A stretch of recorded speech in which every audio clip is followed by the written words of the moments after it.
Hello friends, இன்றைக்கி என்ன பார்க்க போகிறோன்னா சிம்பிளாக ஈஸியாக அது மட்டும் இல்லாமல் ஹெல்த்தியான ஒரு ரெசிபி எப்படி செய்யலான்னு பார்க்கலாம் வாங்க.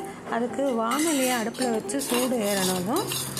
2 ஸ்பூன் கடுகு, உளுத்தம்பருப்பு, கடலைப்பருப்பு, கூடவே 1 ஸ்பூன் மிளகு, 1 வரமிளகாய் சேர்த்து நல்லா வறுத்து எடுத்து வச்சுக்கோங்க.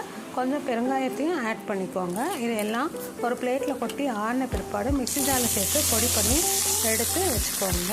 இப்போ அதே வாணலியை அடுப்பில் வச்சு 2 ஸ்பூன் நல்லெண்ணெய் சேர்த்து கடுகு, உளுத்தம்பருப்பு, கடலைப்பருப்பு, ஒரு ஸ்பூன் 1 வரமிளகாயை கிள்ளி போட்டு கருவேப்பிலையும் அதோடு சேர்த்து நல்லா தாளித்த பிற்பாடு நம்ம பொடிச்சு வச்சுருக்க இந்த கடுகு பொடியும் அதோடு சேர்த்துக்கோங்க. கூடவே 1 ஸ்பூன் மஞ்சத்தூளையும் சேர்த்துட்டு நல்லா பிரட்டிக்கோங்க. இப்போ சூடான சாதத்தில் இந்த பொடியும் சேர்த்து சாப்பிடும் பொழுது அருமையான கடுகு சாதம் ரெடி.